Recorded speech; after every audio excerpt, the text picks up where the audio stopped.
श्रीमन्नारायण नारायण हरि हरि श्रीमन्नारायण नारायण।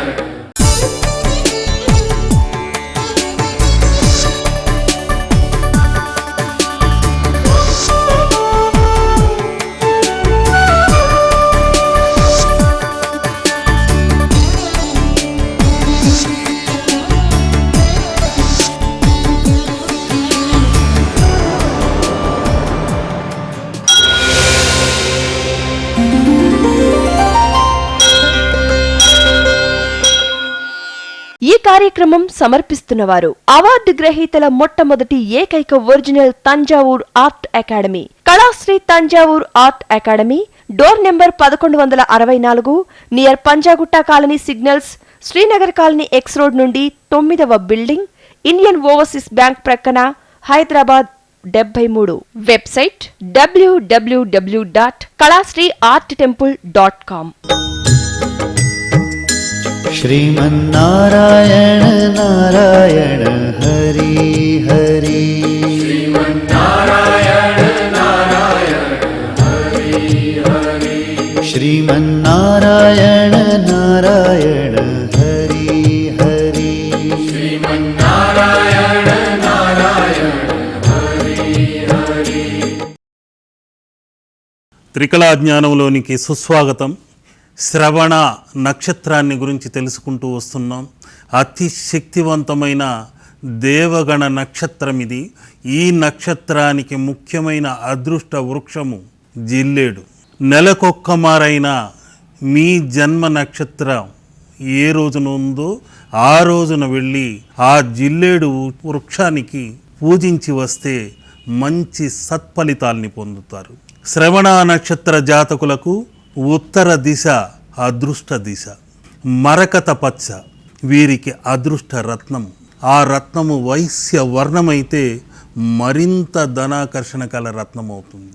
ఈ శ్రవణ నక్షత్రం వారికి దేవగణము కాబట్టి మంచినే మాట్లాడాలి, మంచినే వినాలి.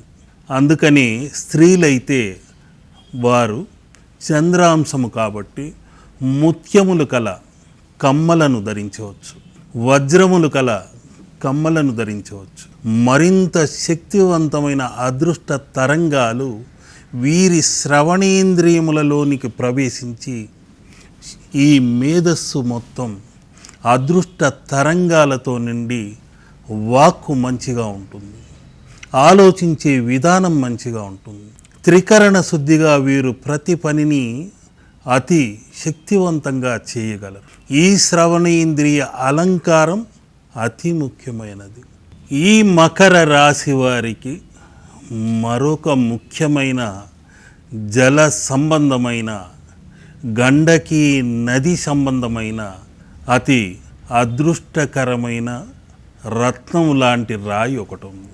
అదే ప్రపంచంలో ఎక్కడా దొరకనటువంటి నేపాల్లోనే గండకీ నదీ తీరంలోనే దొరికే లక్ష్మీనారాయణ స్వరూపము సాలగ్రామం.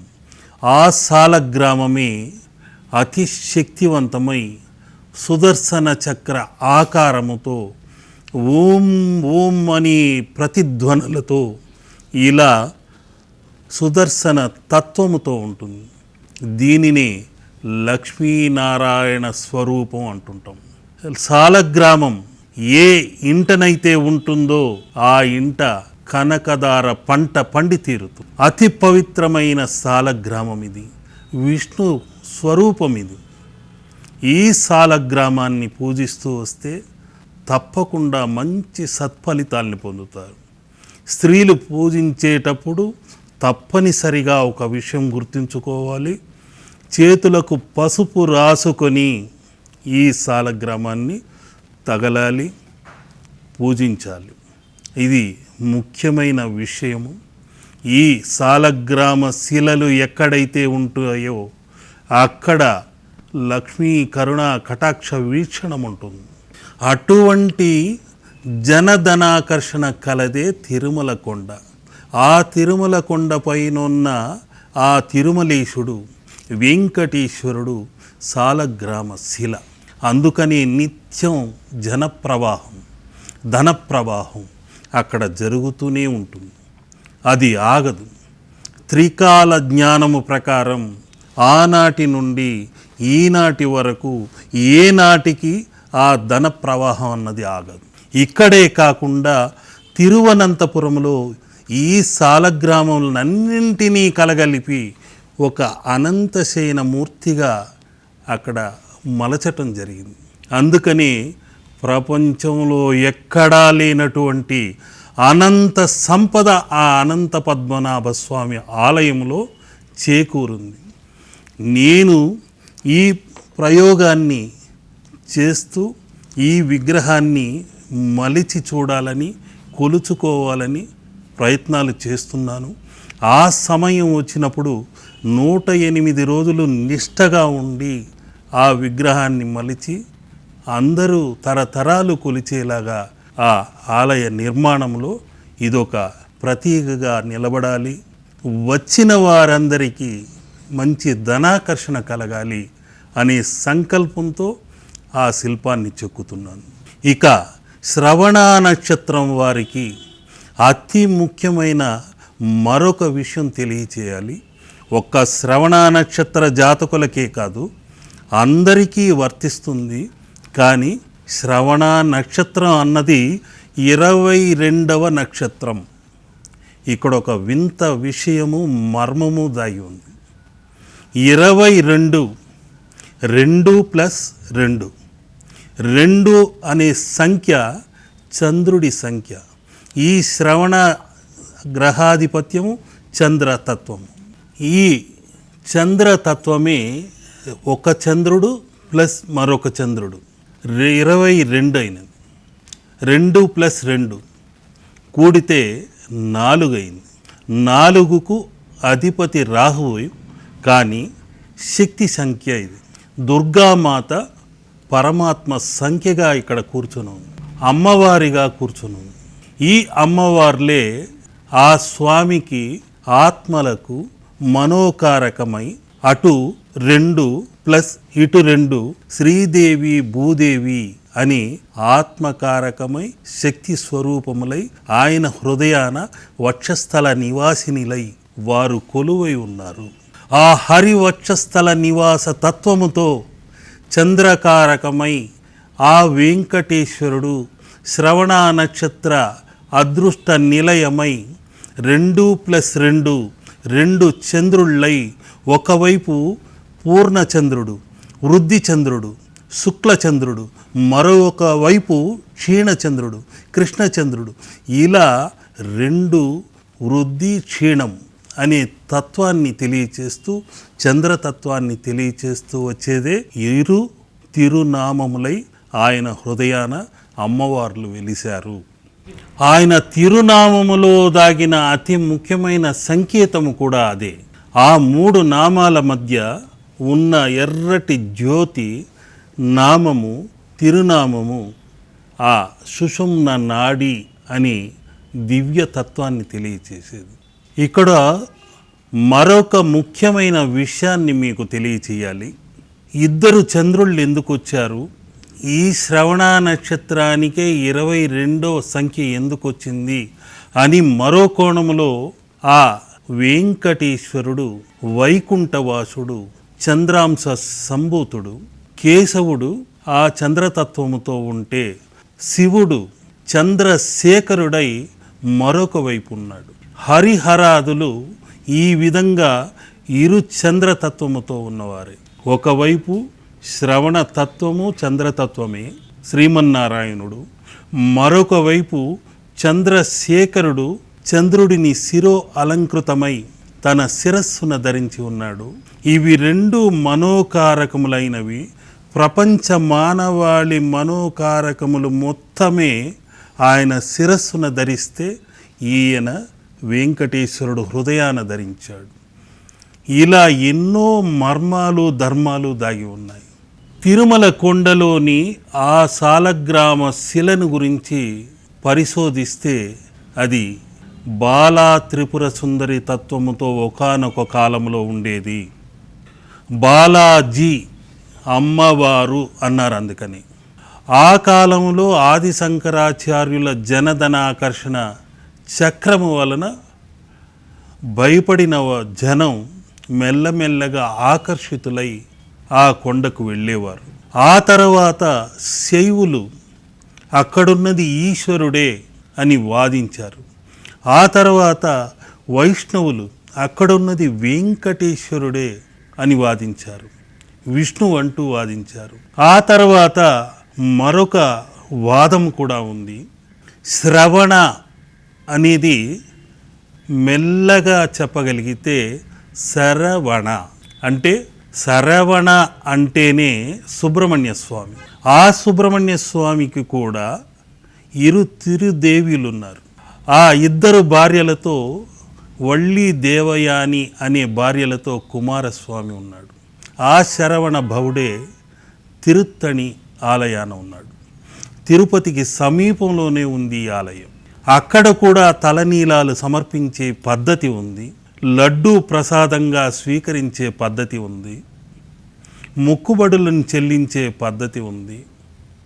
ఇవన్నీ దగ్గర తిరుమల కొండకి తిరుత్తణి కొండకి దగ్గరగా అనుబంధం ఉన్న తత్వం ఇది.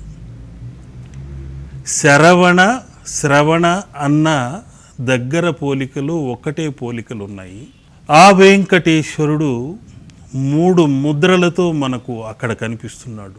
మొదట అమ్మవారుగా, ఈశ్వరుడుగా, విష్ణువుగా, శరవణ భవుడుగా, ఇలా 4 తత్వములతో మెల్లగా ఆకృతి చాల్చి 4 వేద స్వరూపమై చతుర్భుజములతో, చతుర్వేదములతో అన్ని విధాల నలుదిక్కుల తమ శక్తిని చాటుతూ ప్రజలకు కొంగు బంగారమై నిలిచి ఉన్నాడు.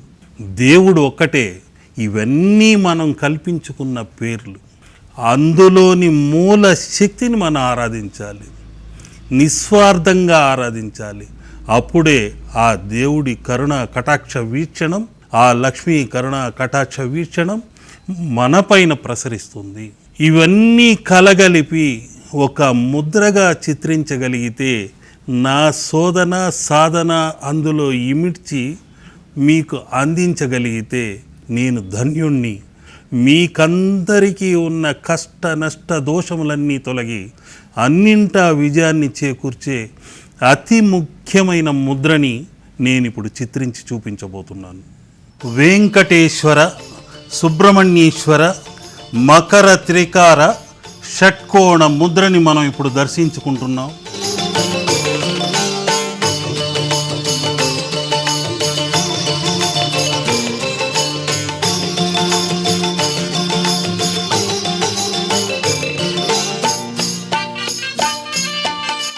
ఈ శివలింగమే మహేశ్వర తత్వముతో ఆ పరమేశ్వరుడి అనుగ్రహాన్ని కలిగించేది. ఇదే శివకోణం, ఇది శక్తి కోణం. ఈ 2 కోణాల కలయికతో షట్కోణమనే సుబ్రహ్మణ్యేశ్వరుడు ఇక్కడ ఆవిర్భవించాడు. ఇందులోనే మకర తత్వముతో మకర కుండలధారి అయిన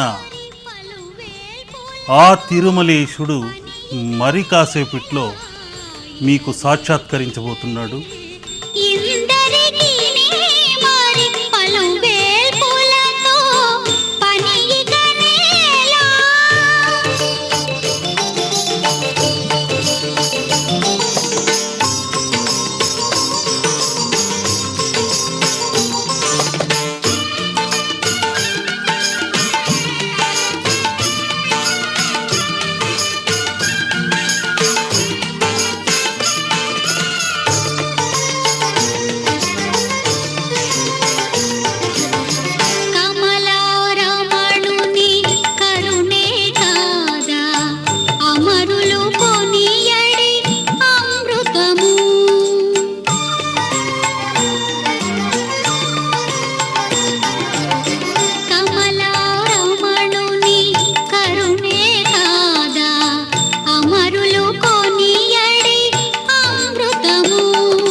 ఈ మకర తోరణమే శివలింగ ఆకారముగా సాక్షాత్కరిస్తే, ఆ శివలింగ ఆకారమే విశ్వరూపంగా కనిపిస్తే, ఆ విశ్వరూపమే విష్ణుమూర్తిగా సాక్షాత్కరిస్తే, ఆ విష్ణుమూర్తియే సుబ్రహ్మణ్యేశ్వరుడని షట్కోణ ముద్రలో సాక్షాత్కరిస్తే, ఈ మకర ముద్రయే మకర రాశిగా ప్రపంచంలోని వారందరికీ శని దోషమై మకర పట్టు ఎలా పట్టుతుందో ఆ విధంగా పట్టుబట్టి వారిని నరకానికి పంపించే తత్వాన్ని తెలియచేసేది.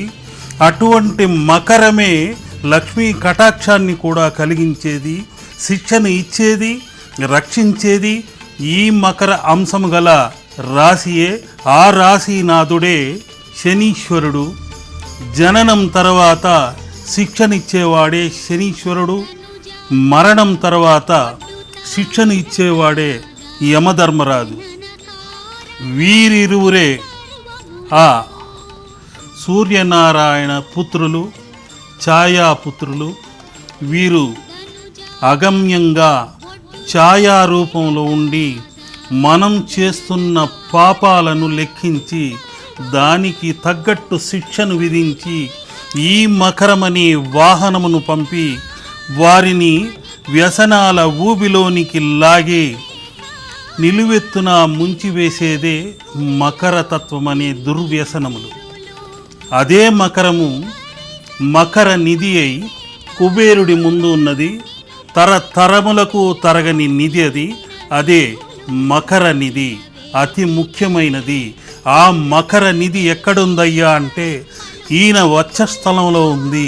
ఆ వెంకటేశ్వరుడి వక్షస్థలాన మరకతమణి అయి అటు ఇటు శ్రీదేవి భూదేవి అయి చంద్రతత్వముతో 2+2 అనే 22వ నక్షత్రమై షట్కోణమై మకర తోరణమై శివలింగ ఆకారమై వెంకటేశ్వరుడై సుబ్రహ్మణ్యేశ్వరుడై మకరమై త్రికారమై షట్కోణమై అన్నింటా విజయాన్ని చేకూర్చే అతి పవిత్రమైన ముద్ర ఇది.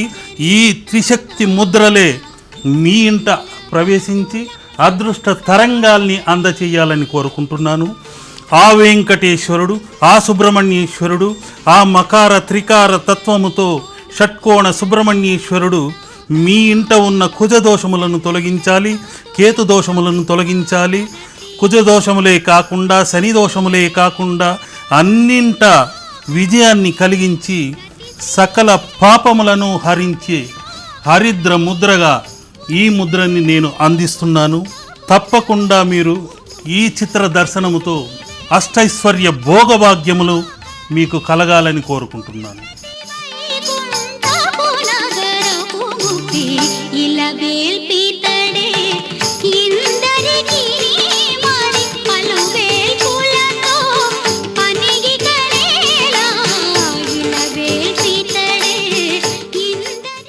ఇప్పుడు నేను ఇంతవరకు చిత్రిస్తూ వస్తున్న ముద్రలు నా మనోనేత్రానికి సాధనతో అందినవే.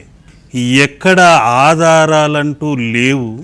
ఎక్కడ దానికంటూ ఒక పురాణాలలో కానీ ఏ విధమైన ఆధార సంబంధమైన మంత్రయంత్ర తత్వాలు లేవు. ఇవి నా మనోసాధనతో కేవలం ఇక్కడున్న ఆ తల్లి అనుగ్రహంతో నేను పొందిన వరము ఈ చిత్రకళ. ఆ చిత్రకళ ద్వారా, ఈ చిత్ర వేదం ద్వారా ఒక నూతన ఒరవడి సృష్టించి మీలో మార్పు తీసుకురావాలి. మీలోని సకల దోషములు తొలగాలి, పాపములు హరించి హరిద్ర వర్ణముతో మిమ్మల్ని ఆ లక్ష్మి వరించి అన్నింటా విజయాన్ని చేకూర్చాలి అనే ధ్యాసతోనే నిత్యం ఈ ముద్రలను చిత్రిస్తున్నాను. చాలామంది ఫోన్ల ద్వారా ఈ ముద్రల గురించి ఆరా తీస్తున్నారు.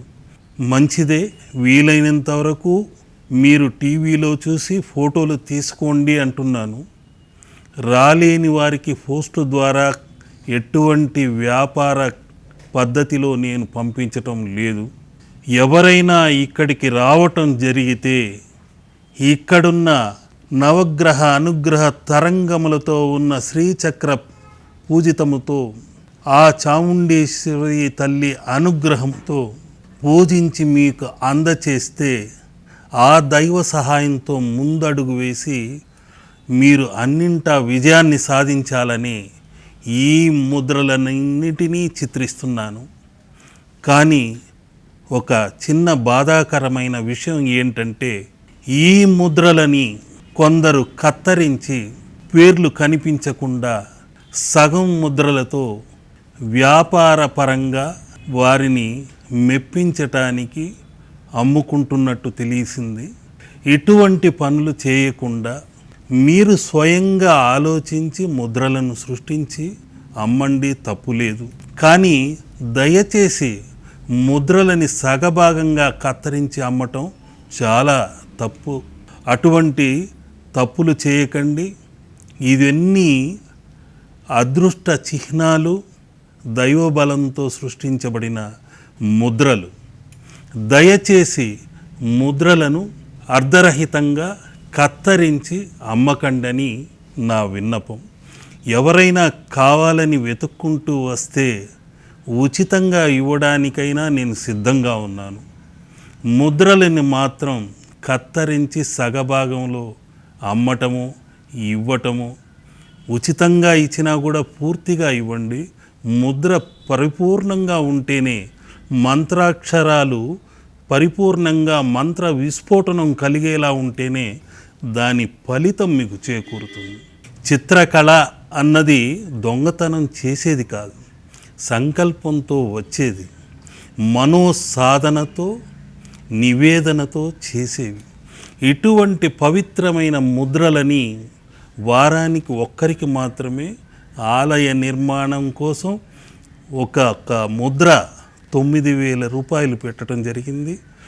ఎవరైతే వెతుక్కుంటూ వస్తున్నారో వారికి మాత్రమే